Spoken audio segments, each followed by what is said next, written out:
সভাপতি সাহেব মসজিদ যাইতেন না জামাতের কামটা শেষ করিলে আর পরে যাম। কোন সময় যাবেন? দেড়টা তো বাজি আছে, জামাত তোমাকে খারাপ দেব।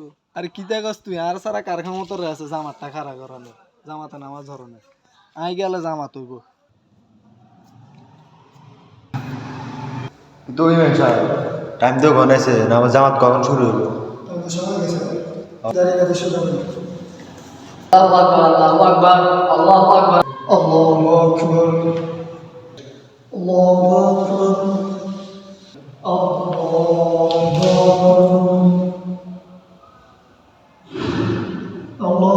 আসসালামু আলাইকুম ওয়া রাহমাতুল্লাহ। আসসালামু আলাইকুম ওয়া রাহমাতুল্লাহ। আলহামদুলিল্লাহি রাব্বিল আলামিন।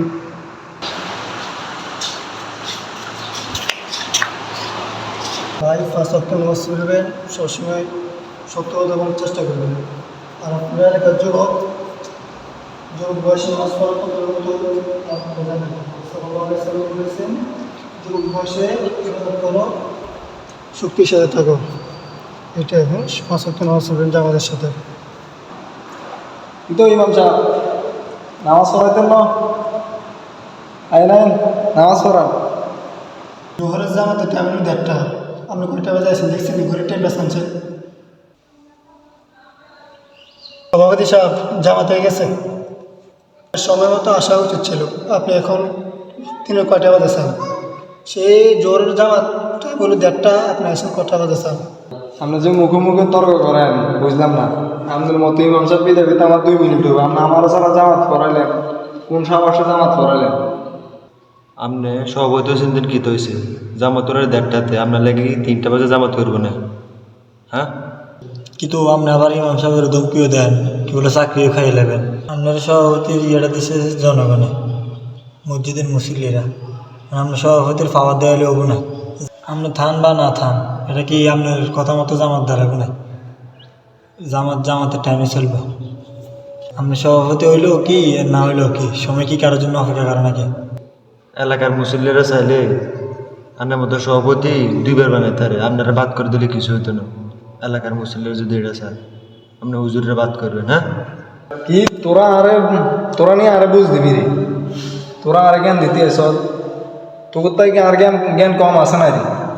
জ্ঞান দিন নিয়ে গেছ না খেতে বেয়াদফের মতো কথা কস দে তোরা, মানে বুঝলাম না তোকে কাহিনী দেয়। আপনি কাজ করবেন, কাজের সময় কাজ করবেন, নামাজের সময় নামাজ পড়বেন। আপনি হোলা দেরি দমকে দিচ্ছেন, এটা কেন রয়েছে? ওমা ইমাম সাহেব তুই তো সালাক হয়ে গেছো, তুই তো মুখে মুখে তর্ক করতে আছো। এই সভাপতি সাহেব আপনি দিয়ে সময় নিয়ে অবহেলা করেন, সময় নষ্ট করেন। মৃত্যুর সময় যখন আমার কাছে আজ লাগব, সময় যখন শেষ হয়ে যাবো তখন আপনি আজ হেলে করবেন কেউ এত সময় নয়, আমার একটা হয়েছে না, আপনি কিনলে আছেন এই সময়টা কোথায় আসবেন? সময় থাকতে সময় মূল্য দেন না, জামানের টাইমে জামাত পড়েন না, নামাজ পড়েন না, আপনি কাজ কামলে ব্যস্ত থান। কইব ক্ষমতার দাফর দেবেন না, ক্ষমতার মূল্য দিতে শিখবেন। ক্ষমতায় কেমন থাকবেন? এই ক্ষমতা বহুদিন থাকবে না, ক্ষমতা রইল ক্ষণিকের জন্য। আর এই ক্ষমতার বিপরীত করতেছেন।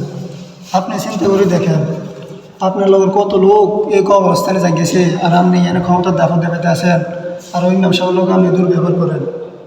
এটা ঠিক না সভাপতি সাহেব, এটা ঠিক না।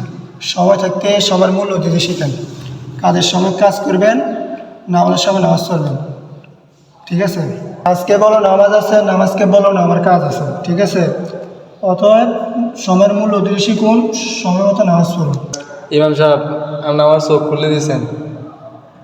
আমি এতদিন বুঝতে পারি না আপনার লোক খারাপ ব্যবহার করছি, আমার মাফ করে দিবেন, আমার ক্ষমার দৃষ্টিতে দেখবেন না। আমার চিন্তা করিয়েন না, আপনার সময় মতো সবসময় নামাজ পড়াবেন। আচ্ছা ইমাম সাহেব ঠিক আছে, আমার ক্ষমা করবেন ইমাম সাহেব। চেষ্টা করবেন সবসময় সময় মতো নামাজ পড়ার জন্য। ইনশাল্লাহ ইনশাল্লাহ 5 ওয়াক্ত নামাজ জামাতের সাথে করবেন। ইনশাল্লাহ ইনশাল্লাহ।